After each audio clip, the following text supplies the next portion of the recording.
So that's interesting. I'll show you that. Bell Media folds and apologizes to Pierre Poilievre in order to get him to... No, they didn't apologize yet. They apologized. They released a statement, and there's still no apology accepting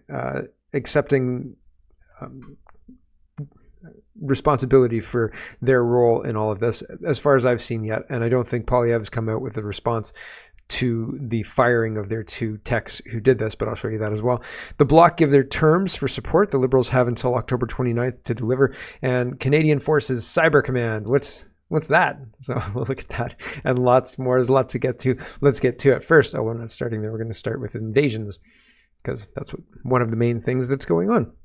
No, says General Kerrigan, makes her first appearance at committee today as Chief of the Defense Staff to provide a briefing on her mandate and priorities.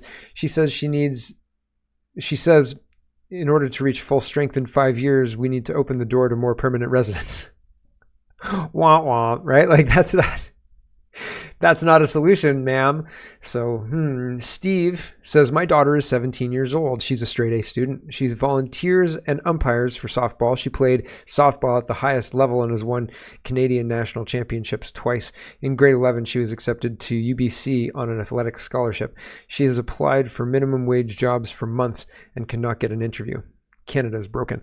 And that's incredible. And people are responding saying that my kids have also had that experience this year, and that's not good. That's very, very bad. Somebody like that, just with the resume that he's put on Twitter here, is a good leader, is driven, will work for you. You know what I mean? Is coachable, is teachable. That implies teachable. If you're winning a national softball championship twice, you can be taught how to do something. You can improve that thing to the level of national champion. I want you on my team. You know what I mean? Get in here and make some ice cream with us, right? You should be able to get a job, or whatever job it is you're looking at getting. And so that's incredible. And the reason that's happening is because the Canadian government is incentivizing businesses to hire foreigners by paying part of their wages. That's why that's happening. That's it. That's the only reason, period. Full stop. And I mean, the invasion, right? The increase in people floods the market with cheap labor. So there you go. Holly Doan says, so there's no shortage of the people who get subsidies over that wonderful candidate, right? Back to this. Holly Doan says, housing starts are below rates needed to reach affordability targets set by the minister. Given the long history of supply not keeping up with demographic demand, this level of activity is not enough to reduce the existing supply gap. Right. We are not building enough houses. And because we're not building enough houses, housing is going up. The price of housing is going up. And here's a graph that says that in G7 countries. You can see France and Italy, Britain, the United States, Germany, and Japan. Japan is super cheap. Holy smokeronies. 200 is average. Oh no, average is 100, right? G7 countries, real housing prices, 2,000 average equals 100. So the 2,000 average is 100. So we are almost 350%, 325% over the year 2000 average. Okay. And Japan is below the year 2000 average. Italy seems to be bang on the year 2000 average, which is, I mean, not bang on, but very close, right? That's pretty interesting. And US is 150% or just 50% up. Britain and France are 100% from the 200 or from the year 2000. And we're almost 350. That's incredible, right? That's very bad. Here's another way to look at this. Last year, this meme says, and I believe this meme to be pretty accurate. It says last year, Canada accepted 471,000 immigrants, 982,000 foreign students, 766,000 temporary foreign workers, and we built 223,000 houses. Yikes.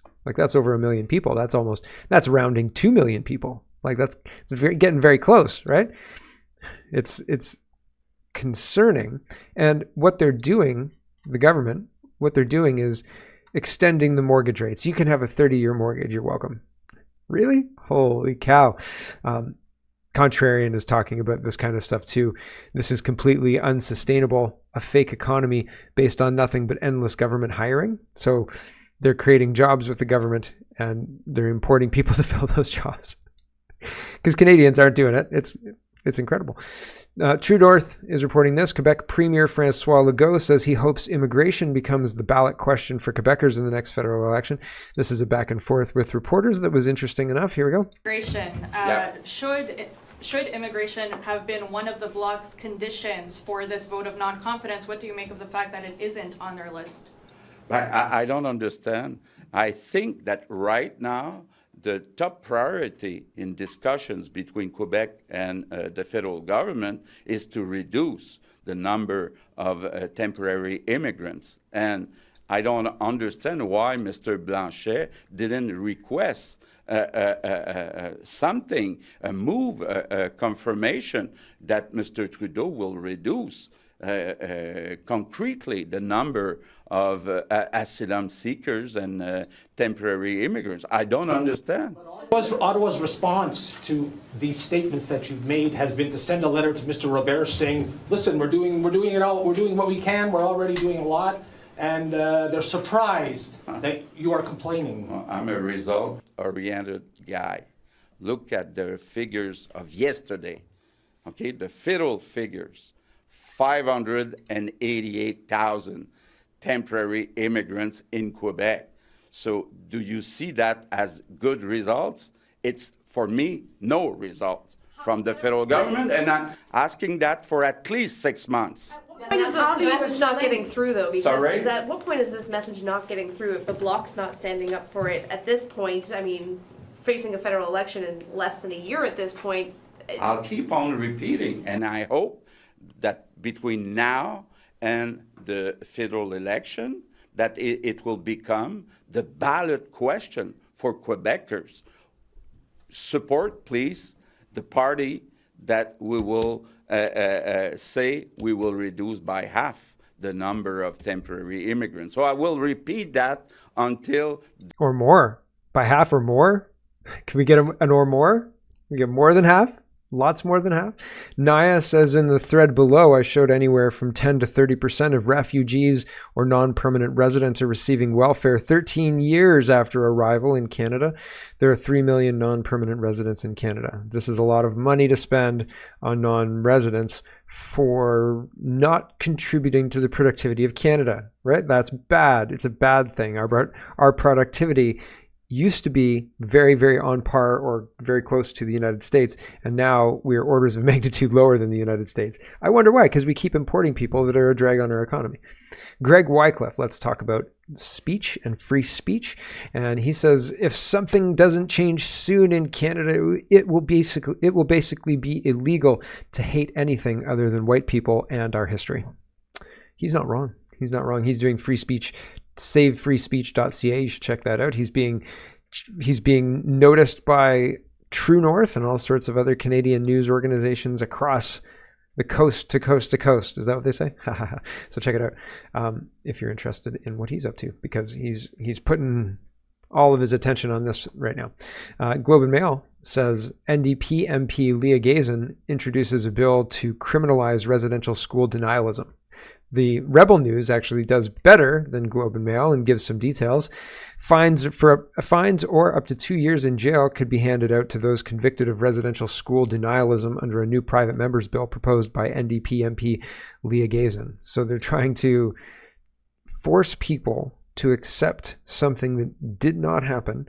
And if you talk about the fact that it didn't happen, then you could go to jail. And that's incredible, right? Like, what about reading tweets that say it didn't happen? How about that? Jagmeet Singh says the residential school system was a genocide. I don't think that's accurate. I don't think that's correct. And its effects are still being felt today by survivors, Indigenous families, and communities. To deny the hate-filled devastation, of the residential school system is harmful and cruel. Thank you, Leah Gazin, for your work on this important bill. So, controlling speech, if you say, listen, this happened, and any discussion around whether this happened or not, or any discussion signaling doubt about this, that's illegal. You maybe lost the argument. Maybe your argument's not very good if you have to resort to that, right? Like, it's pretty weak, and I don't know that it'll hold water, right? Like, how can free expression be something that we have in Canada if people can just propose private members bill that strip people of their free expression. You can express everything, but you can't talk about this, right? Like, wow, how many of those are we going to have, right? How many exceptions to this free speech thing are we going to have before it's not free at all anymore, right? And I mean, I think we're already there. Cat Canada says, Trudeau claims AI can be used to reduce inequality. He doesn't clarify how exactly, nor which inequalities he means. Would you trust AI to solve inequality? So what they want to do, I've kind of sussed together, is use AI algorithms to listen to, or large language models, to listen to content for target keywords in context. And if those target keywords are present, then suppress any kind of being able to view it or whatever. And this is not equality. This is just a different attack on free speech. 30 seconds of Justin Trudeau. He doesn't even really say anything meaningful here. Here's just 30 seconds of Justin Trudeau. Warning. Here we go. We must ensure that people in Canada, in France, and around the world benefit from this technology, but in a responsible framework. A framework that ensures that AI technologies respect the rule of law, human rights, and democratic values. If developed thoughtfully, AI can enhance productivity and reduce inequality, but that can only be achieved through smart policy developed in partnership with our friends and allies. We must. Who knows how it could reduce inequality? AI, the magic fix-all of everything, right? Like, Natalia says, I've seen several journalists comment on how Pierre will restore journalistic ethics and integrity. How will he do that? Andrew Coyne is skeptical about this whole thing. He says, Pierre Poilievre will restore journalistic ethics and integrity. Really tell us more. How will he do that? Oh, this is from the CTV gate. So maybe we'll talk about that in just a second when we get to the CTV gate situation. FBI, Department of Justice, are able to classify any information they want to classify to cover up their own crimes. And this guy testifies to that effect here. Here we go. And everybody in the room understands it. Mr. Allen, do you have comments you wish to make? I'll give you about a minute, minute and a half, and then I want to turn the rest of my time to Mr. Jordan. Yes, sir. I would just say that I consider the hearing today my last act of service as a public servant for the United States of America. And I'll give you my professional opinion. I was an intel professional for our country for many years, and I would give recommendations, and I'd also look at indications and warnings. So I would offer this to the American people as my warning to them. Since this is a warning to the American people, I say, I personally have no confidence that the FBI will rein in its own conduct. I've been persecuted along with Garrett, Steve and Kyle, and countless other whistleblowers. It is my opinion that the Bureau used reprisal and fear to control the workforce. It has been a seemingly effective tactic. I personally believe that there are no current effective checks and balances against them conducting lawless action with any type of correction in a legitimate time frame. I welcome the work of the IG, but I think any type of lawless action, there's no legitimate time frame to rein them back in. Their ability to overclassify information can allow them to stonewall forever. To the American people, you have a duty as a citizen to vote, and I strongly urge you to do so. It's how you participate in the American experience. I know people have doubts about election integrity, but you must vote. It is your claim. Stake your claim and don't forfeit it willingly. Have your voice heard. My other recommendations are in the natural order. First, vote. The second is the Second Amendment. Arm yourself and know how to defend yourself. Make 3 to 4 friends in your neighborhood and promise to come to each other's mutual aid in times of hardship. And during the Great Depression, people stocked up a pantry. So I think that's a good practice, especially in our economic times, and make sure you have 3 to 4 months of food. And as a person of faith, I'd say pray the rosary, go to the First Friday devotions. That's for everybody, all my brothers and sisters of all faiths, and I know I'm Catholic, and read the gospel of our Lord and Savior, Jesus Christ, and live it every day. And that's all I have to say. Thank you for the time. You know, Mr. Allen, the fact that there are servants like you who have borne up under persecution that a lot of political leaders in this country do not care about is the thing that heartens the American people, and I'm confident the American people will resolve the situation. I don't know. Fingers crossed, I guess. We went a little long there, but I feel like worth listening to, right? Good advice. I don't know about the 3-4 months worth of food. If you don't buy food you don't eat, buy food that you do eat in more quantity, but look at the expiration date, because it does go stale in the package if you don't eat it by the time.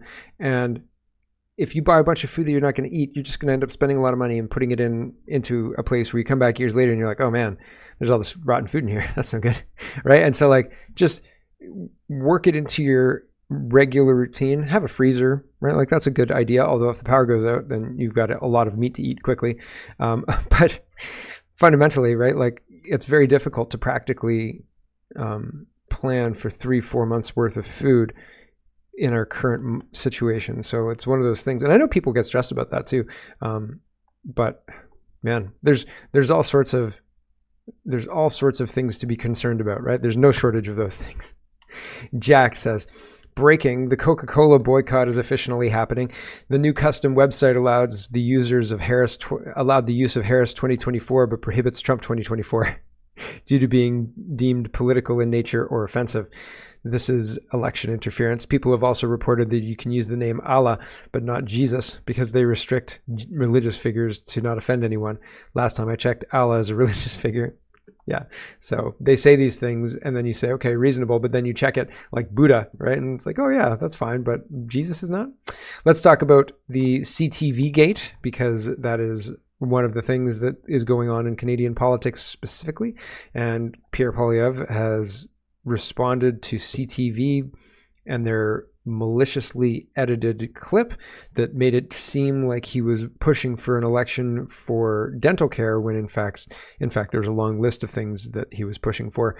And Andrew Coyne is saying Pierre Poilievre will restore journalistic ethics and integrity. Tell us more about that. How will he do that? And Natalia says, I've seen several journalists comment on how Pierre will restore journalistic ethics and integrity. Easy. How will he do it? Easy. Cut all your tax subsidies or subsidized funding. And you know what happens then? You ride or die on your own credibility. Good luck with that. You're going to need it. And I think that that's pretty accurate. You don't need to do too much. All you have to do is restore the open free market, and the free market will decide with people's money, not the government's money, right? And so it would be easy to do. Will he actually do it? Because there'll be pain associated with it. The whole media market will shift, because right now it's being propped up artificially by people who are paying propagandists to spread propaganda. That's all our media is right now, for the most part. National Post is reporting. CTV News says it has parted ways with 2 staff members who manipulated a clip of Pierre Poilievre. And so that's interesting. Here's the statement. Statement from CTV News, September 26, 24. That's yesterday. CTV National News today issued the following statement regarding a report on its September 22 broadcast. A report on Sunday's CTV National News broadcast did not meet our expected and required high editorial standards. We sincerely and unreservedly apologize for the matter. This report went to air and the false impression it created. As is standard practice, we conducted an investigation to determine whether a breach of our editorial policies and practices had occurred in this case. The investigation found that 2 members of the CTV News team are responsible for altering a video clip, manipulating it for a particular story. Their actions violate our editorial standards and are unacceptable. Those individuals are no longer members of the CTV News team. Our duty to provide accurate, fair, and balanced coverage of the issues that matter to Canadians and do so fully independently is of the utmost importance to us. We will continue to work to earn the trust of millions of Canadians who turn to CTV News each and every day. I don't think they have much credibility, right? Like they do have a lot of viewership because like they're one of the 3 main pillars stations on TV, but viewership in television is reducing and a lot more people are on their phones, et cetera, et cetera. The news stations like this are fighting for relevancy, although they maintain a lot of market share, don't get me wrong.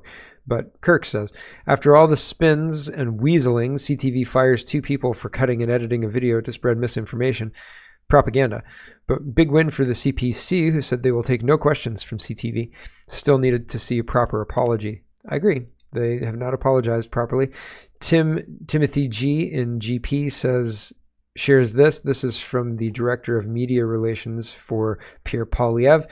It is a letter to Mr. Gray at CTV, I believe.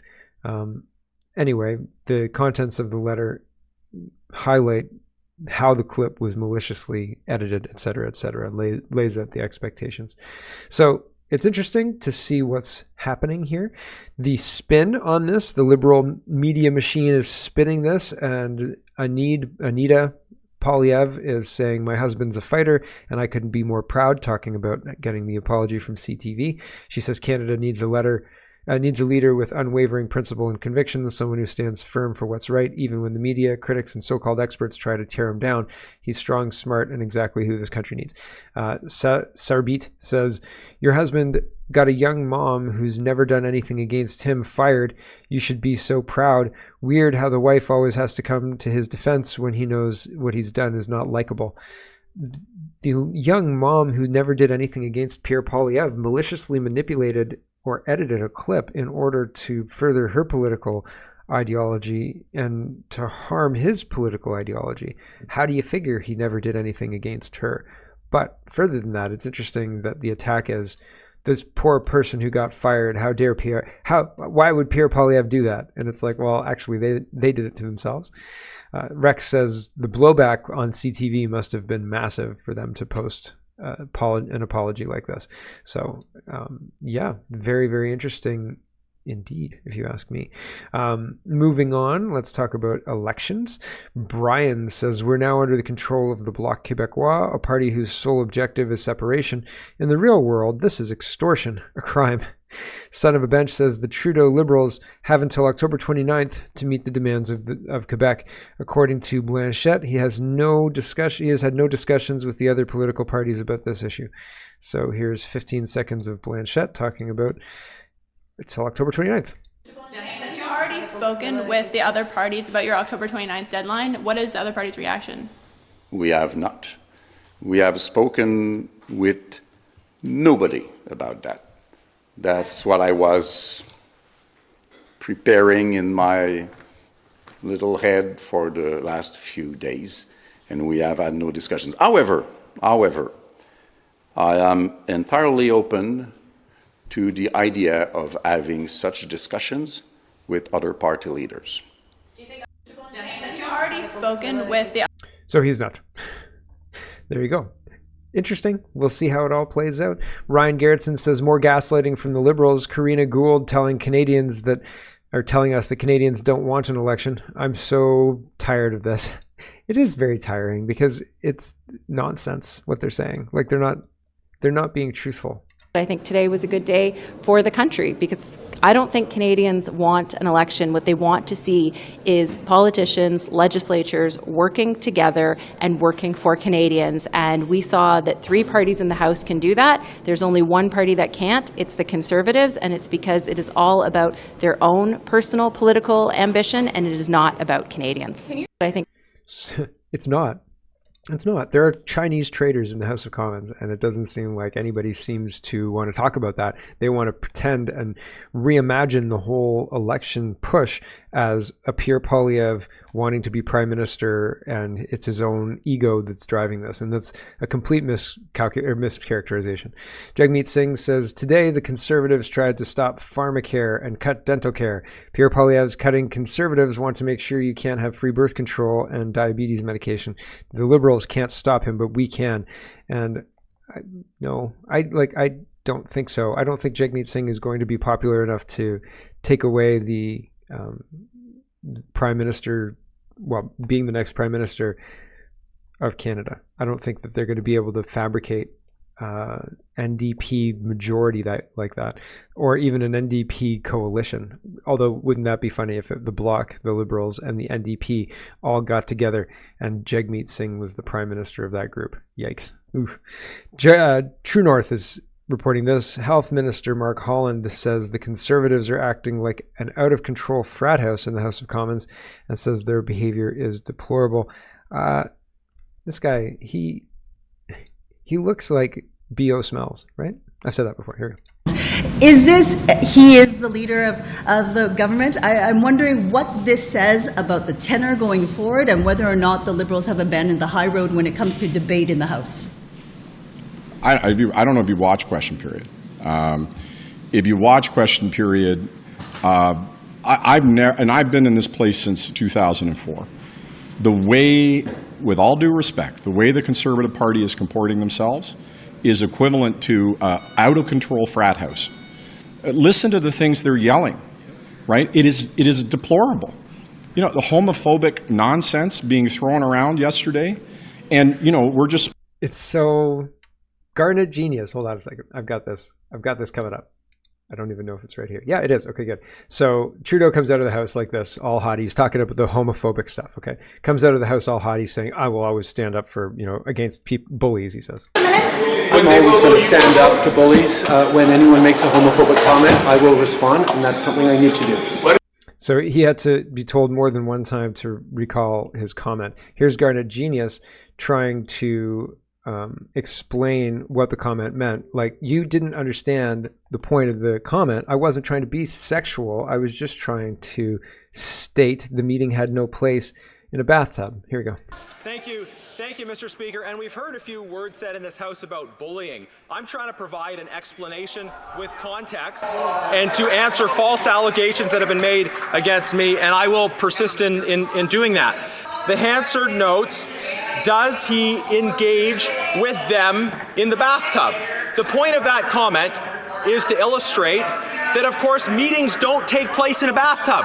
A luxurious bathtub has nothing to do with meetings. The Prime Minister's answer had nothing to do with the questions, but it had nothing to do with sex. I wasn't thinking about sex at all. The honourable member from... And then they go off on talking about, was it a homophobic comment? And somebody says, it was a homophobic comment. I'm so sad about it. And like, ridiculous. It's ridiculous. We're discussing this nonsense, and Chinese traders are sitting there passing censorship laws, and nobody's upset about it. And that's very concerning. Toronto Star says, I've voted Liberal my entire life. Trudeau has made that impossible now. Most of the lifelong Liberals I know passionately want Trudeau gone and are adamant about not voting Liberal if he's still around, and they're not alone. And, well, I mean, when articles like this are being written by the Toronto Star, it seems like the Liberals are on borrowed time. Fingers crossed, right? Fingers crossed. It would be worse if Jagmeet Singh became Prime Minister. A lot worse. Hello everyone, thanks very much for watching. This is just a short version of a longer show. If you'd like to get the whole show, you can go over to canadapoly.com and sign up for a subscription. Just look in the drop-down tab for Shop and Donate and look for subscriptions, and you'll get immediate access to the full show. Love to see you. Thanks for watching, everybody. Have a wonderful, wonderful